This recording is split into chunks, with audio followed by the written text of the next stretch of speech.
Morning. आज हम अंश पूंजी के कुछ अंतरों के बारे में पढ़ेंगे। पहला अंतर है अंश और स्कंद में अंतर।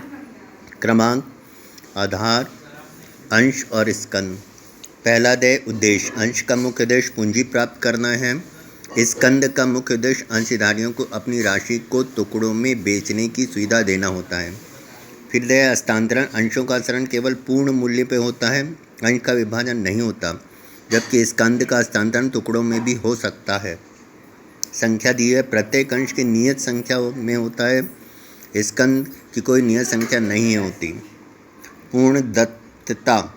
अंश पूर्णदत्त होना आवश्यक नहीं है, स्कंद सदैव पूर्णदत्त होता है। पंजीयन। अंश सदैव पंजीकृत होता है, स्कंद का पंजीकृत होना आवश्यक नहीं है। सदस्यता। अंशधारी कंपनी का सदस्य होता है, स्कंदधारी जो होता है कंपनी का सदस्य होना जरूरी नहीं है। अंकित मूल्य की बात आती है तो अंक का अंकित मूल्य होता है, जबकि स्कंद का अंकित मूल्य नहीं होता। निर्गमन। प्रारंभ में जनता को कंपनी द्वारा अंश ही निर्मित किए जाते हैं। स्कंद में प्रारंभ में निर्मित नहीं किए जा सकते, क्योंकि अंशों के पूर्णदत्त होने पर ही स्कंद निर्मित किए जाते हैं। दूसरा अंतर है अधिकृत पूंजी और निर्मित पूंजी में अंतर। पहले लिखे क्रमांक, आधार, अधिकृत पूंजी और निर्मित पूंजी। परिभाषा। पार्षद सीमा में उल्लिखित पूंजी अधिकृत पूंजी होती है। निर्मित पूंजी वह है जो जनता को बेचने हेतु जारी की गई है, यह अधिकृत पूंजी का भाग होती है। फिर है मात्रा। यह निर्मित पूंजी के बराबर या अधिक हो सकती है, यह अधिकृत पूंजी से कम ही अथवा उसके बराबर हो सकती है। निर्मित पूंजी। अधिकृत पूंजी जो होती है अधिकृत पूंजी के अनुसार स्टाम्प ड्यूटी देय होती है, जबकि निर्मित पूंजी के अनुसार स्टाम्प ड्यूटी देय नहीं होती। फिर आती है पार्षद सीमा नियम में जानकारी। पार्षद सीमा में पूंजी वाक्य में इसकी जानकारी होना अनिवार्य है। पार्षद सीमा नियम में अधिक निर्मित पूंजी की जानकारी देना आवश्यक नहीं होता। निर्धारण। इसका निर्धारण कंपनी के वर्तमान और भावी आवश्यकताओं के आधार पर होता है, जबकि निर्मित पूंजी जो होती है इसका निर्धारण कंपनी के वर्तमान आवश्यकताओं के आधार पर किया जाता है। फिर है पंजीयन शुल्क। कंपनी का पंजीयन शुल्क अधिकृत पूंजी के आधार पर निर्धारित होता है, जबकि निर्मित पूंजी कंपनी के पंजीयन शुल्क निर्मित पूंजी के आधार पर निर्धारण नहीं होता। फिर है परिवर्तन। अधिकृत पूंजी की मात्रा में परिवर्तन पार्षद नियम में संशोधन के द्वारा ही किया जा सकता है, जबकि निर्मित पूंजी में परिवर्तन करने के लिए पार्षद नियम में संशोधन करने की आवश्यकता नहीं होती। तीसरा अंतर है पूंजी संचय व संचित पूंजी में अंतर। क्रमांक, आधार, पूंजी संचय और संचित पूंजी। परिभाषा। पूंजीगत लाभों की प्राप्ति से जो संचय कोष बनता है उसे पूंजी संचय कहते हैं, जबकि संचित पूंजी कंपनी की पूंजी का वह भाग होती है जो कंपनी के समापन के समय मांगने के लिए सुरक्षित रखा जाता है, इसे संचित पूंजी कहते हैं। फिर है चिट्ठे में प्रस्तुति। इसकी प्रस्तुति पूंजी संचय की चिट्ठे में प्रस्तुति संचय अधिक के शीर्षक में की जाती है, जबकि संचित पूंजी को चिट्ठे में नहीं लिखा जाता। निर्माण के लिए प्रस्ताव। संचित पूंजी के निर्माण के लिए प्रस्ताव पास नहीं करना पड़ता, जबकि संचित पूंजी के निर्माण के लिए पूंजी के विशेष प्रस्ताव पास करना पड़ता है। उपयोग काल। संचित पूंजी जो पूंजी संचय होता है उसका उपयोग कंपनी के जीवन में भी कर सकते हैं, जबकि संचित पूंजी का उपयोग केवल कंपनी के समापन के समय ही किया जा सकता है।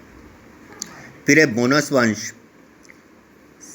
पूंजी संचय में बोनस अंशों के निर्माण की इस राशि का प्रयोग किया जा सकता है। संचित पूंजी में बोनस अंशों के निर्माण में इस राशि का प्रयोग नहीं किया जा सकता। प्राप्ति। पूंजी संचय जो होता है यह प्राप्त व लाभ का भाग होता है, जबकि संचित पूंजी जो होता है यह पूंजी संचय का वह भाग है जो प्राप्त होना बाकी है।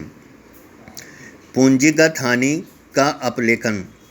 पूंजी संचय, इसका प्रयोग पूंजीगत हानि के लिए कंपनी के विधानानुसार किया जाता है, जबकि संचित पूंजी इसका प्रयोग पूंजीगत हानि के अपलेखन के लिए नहीं किया जा सकता। एक व्यक्ति वाली कंपनी, निजी कंपनी और सार्वजनिक कंपनी में अंतर। पहला है क्रमांक, अंतर का आधार। एक व्यक्ति कंपनी, निजी कंपनी, सार्वजनिक कंपनी। पहला है लाभ, नाम का प्रयोग। एक व्यक्ति कंपनी में ओपीसी शब्द का प्रयोग करता है, इसके नाम को छोटे ओपीसी शब्द का उपयोग इसके नाम के छोटे रूप में होता है, जबकि प्राइवेट लिमिटेड जो होता है निजी कंपनी के लिए प्राइवेट लिमिटेड इसके नाम का छोटा रूप होता है। सार्वजनिक परिवर्तन में लिमिटेड शब्द का प्रयोग कर इसके लाभ के भाग के रूप में होता है। फिर है सदस्य संख्या।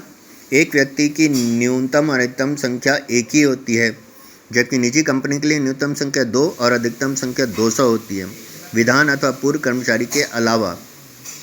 फिर है न्यूनतम संख्या। सार्वजनिक कंपनी में 7 होती है और अधिकतम संख्या की कोई सीमा नहीं दी गई है। फिर है प्रविष्टि जारी करना।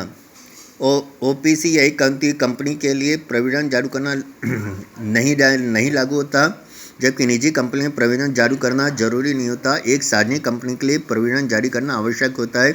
इसके अलावा जनता को अंश खरीदने के लिए आमंत्रित नहीं किया जा सकता। फिर दिया हुआ है अंशों को पब्लिक में जारी करना। एक व्यक्ति कंपनी जनता को अंश में जारी नहीं कर सकती, वैसे निजी कंपनी जो होती है वो भी जनता को अंश जारी नहीं किए जा सकते, जबकि सार्वजनिक कंपनी जनता को अंश जारी किए जा सकते हैं। पार्षद अंतर नियम। एक कंपनी के लिए विशेष पार्षद अंतर नियम जरूरी होता है, जबकि निजी कंपनी के लिए भी पार्षद अंतर नियम जरूरी होता है। सार्वजनिक कंपनी के लिए विशेष पार्षद नियम जारी नहीं करने पर कंपनी अधिनियम 2013 के तहत तालिका F अपनाई जा सकती है। फिर है संचालकों की संख्या।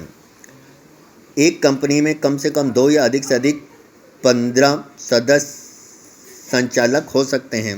एक निजी कंपनी में कम से कम 2 और अधिक से अधिक 15 संचालक हो सकते हैं, और सार्वजनिक कंपनी में कम से कम 3 और अधिकतम 15 संचालक हो सकते हैं।